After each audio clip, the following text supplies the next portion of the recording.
I'm really, really delighted, first of all, ladies and gentlemen, to welcome our keynote speaker to Belfast tonight. I've been lucky enough to have a quick chat with him off stage. I mean, what he has to say is insightful, interesting, inspiring, fascinating. For those who don't know Michael, it's Michael Maisey. He is a best-selling author of a book called Young Offender.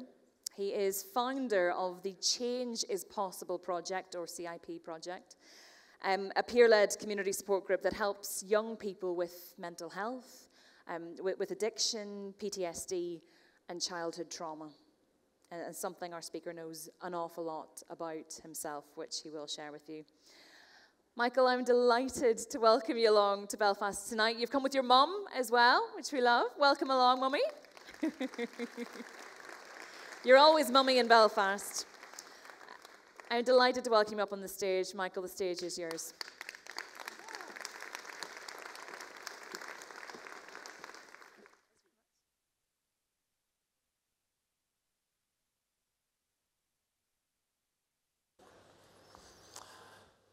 Hear me? There we go. Thank you for having me. Feeling slightly intimidated by this centre stage. Anyway, thanks, Ollie. And if we could get the slides up, please. So I want to invite you all to have a look at these lot. And my invitation for you is when you look at them, I want you to be really honest with yourselves. What do you feel? Do you feel fear? Do you feel anger? Or do you feel sadness? What are the immediate judgments you have of the young men in that picture?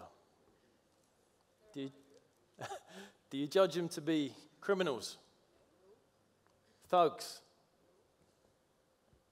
losers? Some of you might have already guessed where I'm going with this, but you see the particularly obnoxious one in the middle, the one with the blue jeans and the white trainers. Well, that's me. And back then, I was pretty horrible. Today, I'm 14 years sober from alcohol and drugs. I'm an author, and I'm the founder of a non-profit organisation called the CIP Project. CIP stands for Change is Possible, and we help people who've experienced childhood trauma, addiction, been to prison, even ex-military veterans with PTSD. You know, I'd like to think that today I'm not too bad a guy, but I'd be willing to take a pretty big bet that if you guys had met me back then, or any time more than 14 years ago, you wouldn't have liked me much. You know, I was loud, I was angry, I was unpredictable. My mother was an Irish immigrant from a big gypsy family, and she struggled with alcoholism. My father was a heroin addict, and he left before I was one. From a young age, I drank, I took drugs, I stole things. In fact, I didn't just steal things, I stole things whilst in possession of firearms.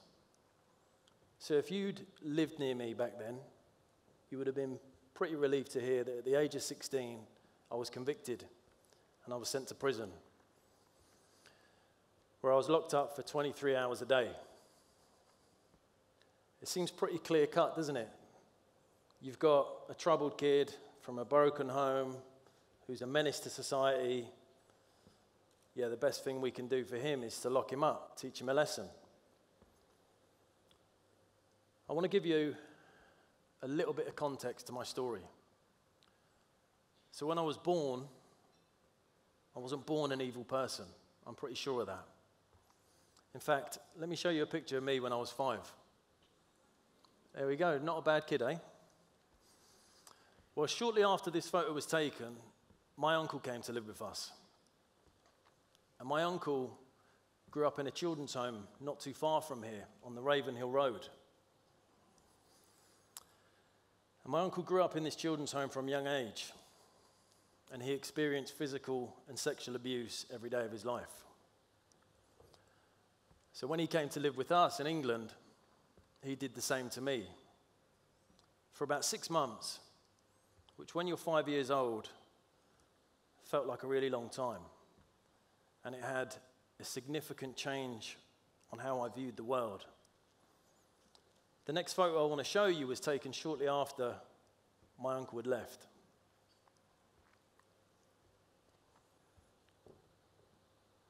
You know, I didn't just look traumatized. I developed a miserable and negative view of the world. I judged this world to be unfriendly and unsafe.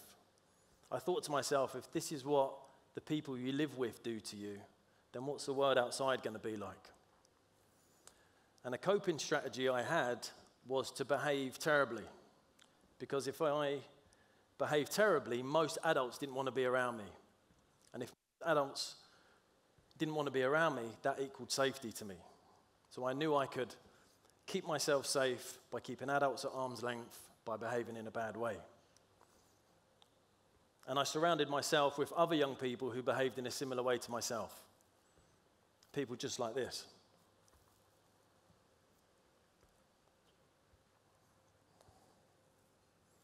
You know, I'm not sure how many of the young people in my community experienced the same sort of trauma that I did. But I know we all felt threatened and unsafe.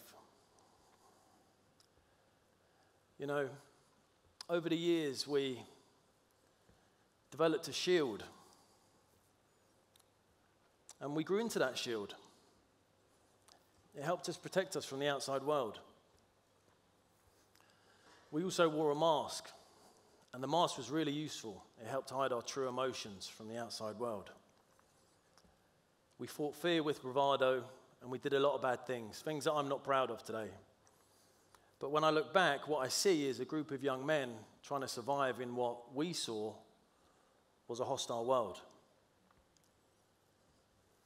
You know, many years later, when I eventually got on this journey of recovery, I stumbled across a quote by a man called Albert Einstein. In an interview, Albert Einstein was asked, "What's the most important question that you can ask?" And Einstein replied, "The most important question you can ask is this universe a friendly place or not?" And he elaborated on that. He said, because if we decide that this universe is a friendly place, we will build bridges of understanding with the outside world. But if we decide that this universe is an unfriendly place, we will build walls to keep ourselves safe from the outside world. Now, I suspect everyone in my gang, in my community, especially me, we decided from a really young age that this world is not safe. And we simply were doing everything we could to survive. Now, unfortunately, society decided in all its wisdom to ignore the words of Albert Einstein and decided to lock us up in prison instead.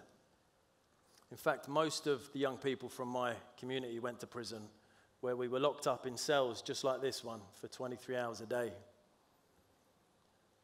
You know, a lot of people get locked up here in the UK every year. There's about 85,000 in total. And in 2019, an independent inquiry took place. And one of the things that came out of that inquiry was that they described the scale of alleged abuse in these institutions as shockingly high.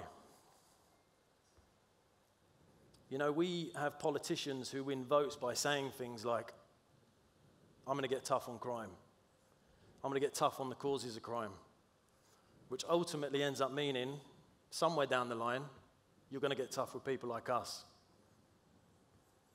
You know, and I hate to be controversial, but when you really think about what leads most people into prison and then what actually happens to them when they're in prison, it's one of the most worst thought out policies in history. You know, I'm sort of half proud to be an expert on prison life, having tested it myself a few times as a teenager. But ever since I founded my organization, we run intensive workshops in prisons all over the UK, even here in Belfast. And in all the years I've been doing that, I have not yet come across one person who hasn't experienced childhood trauma. Whether it's physical abuse, sexual abuse, a parent who's absent or who struggles with addiction. And I think it's more than a coincidence that all of our prison population seems to have this one thing in common.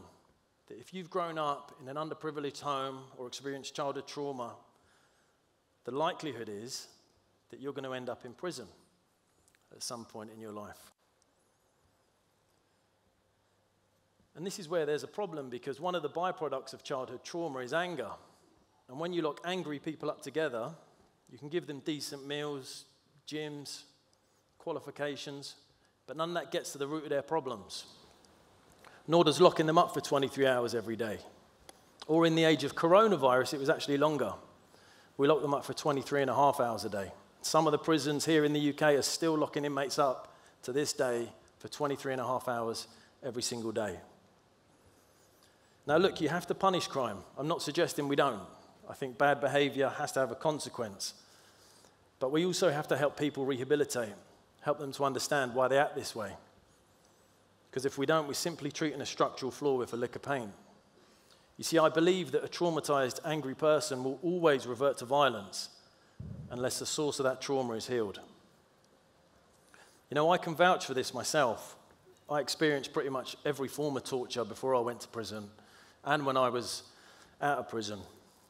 And each one made me worse, made me more angry, more afraid, more desperate to protect myself. Until one day, at the age of 18, in my prison cell, I looked forward at the rest of my life, and I couldn't see any hope.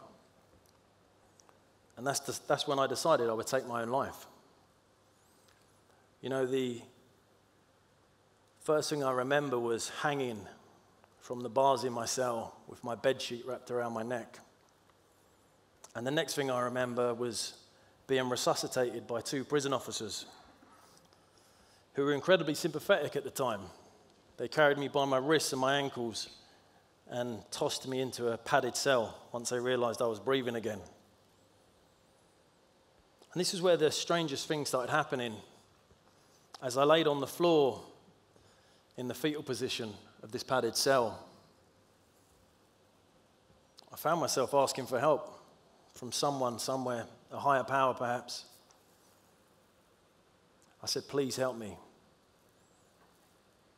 If you help me, I promise I'll do better with my life. I'll go further than that. Not only will I do better with my life, I promise I'll come back to prisons and try and help people change their life as well. You know, it's a commitment I've taken seriously ever since that day. But in hindsight, it was a lot easier said than done.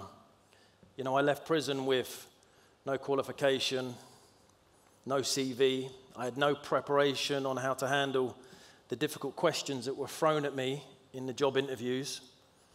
Every day I'd go out applying for jobs and everyone would say no. It's like facing this constant wall of rejection every single day. And that was really hard. But what was even harder was returning to my community where everyone was drinking, taking drugs, selling drugs, committing crime, and making money in what I saw was an easy way. And I came really close to giving up until finally someone saw enough in me, or at least was desperate enough to give me a job. And it was to be a litter picker, going around the streets of London with a black bag and a little stick. And so here I was at the age of 19 at that time, at a real crossroads in my life. I remember sort of asking myself this question of, Michael, you say you want to change. Well, how badly do you want it? And I'm so proud of my 19-year-old self for being brave enough and humble enough to accept the job.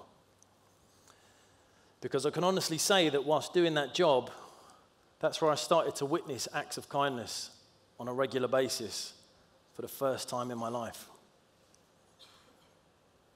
You know, it was the small things at first. I would see joggers out running in the park who would stop, pick up someone else's litter, and go and put it in the bin. I know this sounds really simple, right? But in my community, you would struggle to get people to even pick up their own litter. This was like these little things I was witnessing was slowly changing my view of the world. The other thing that used to get me was when I'd see parents walking their children to school. And what really stood out to me was that both parents were there, both parents were happy, both parents were sober.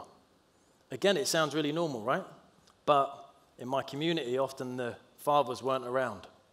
And if the mother was still around, she normally struggled with alcoholism or addiction. But the thing that really sort of sealed the deal and changed my view of the world was sometimes I'd sit at Kingston train station where there used to be a lot of homeless people, and the young professionals would go to work in their suits and would always make time to give money to the homeless people. Sometimes food, coffee, money. And this was where the most peculiar thing started happening within me, was that as I witnessed these random acts of kindness by complete strangers, my view of the world slowly started to change. I started to think, maybe this world isn't as unfriendly as I thought it was. You know, and as my view of the world changed and I thought it was a bit more of a friendly place, I felt a bit more confident and comfortable to reach out and ask others for help.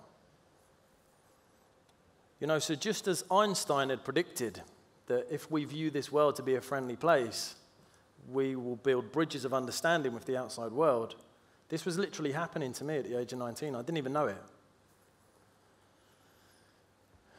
But listen, don't just take my word for it, or Albert Einstein's. Let me introduce you to another character that didn't come up much in conversation when I was a teenager. He's called Mahatma Gandhi. Now, Gandhi once quoted that the greatness of a nation can be measured by how it treats its weakest members. You know, my take on this is really simple. If you could imagine for a moment, we could start society all over again with a completely blank canvas. And we looked at the issue of the children who suffer the most. I'm talking about the children who are beaten, abandoned, abused, neglected. And we look at that as a problem that we want to try to fix. Would we decide we're going to remove them from this environment where they're suffering and put them in to another environment where they can suffer some more?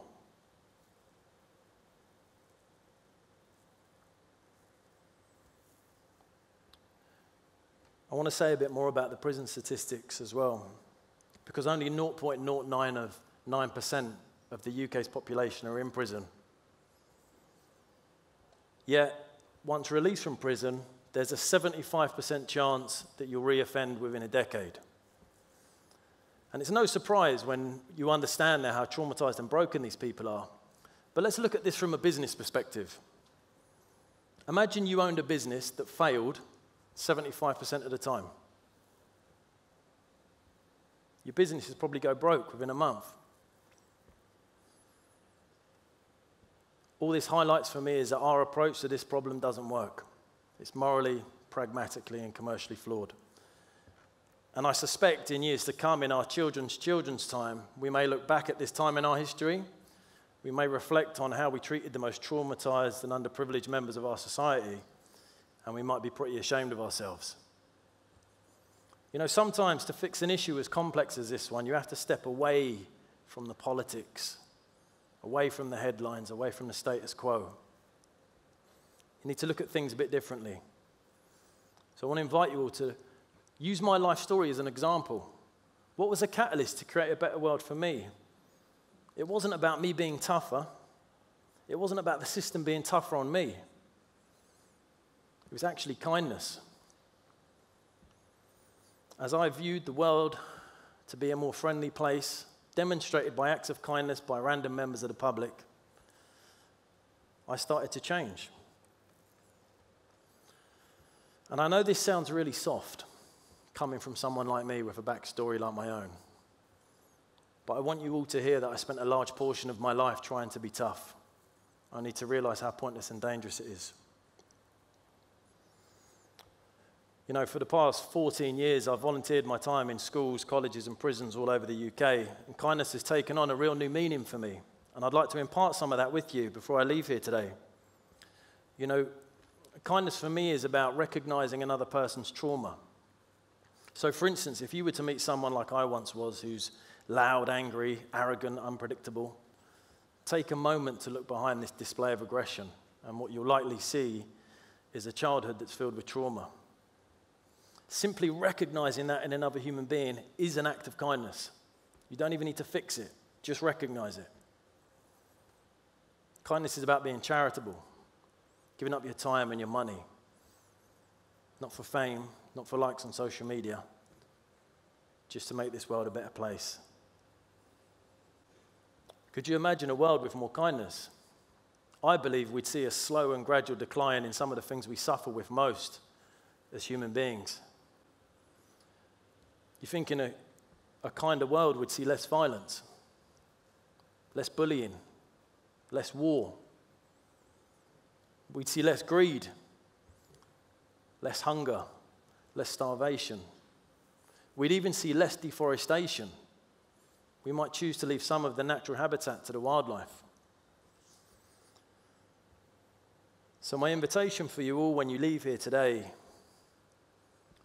is really reflect on how you can be kinder to yourself, kinder to your loved ones, kinder to those who are suffering, and kinder to our planet.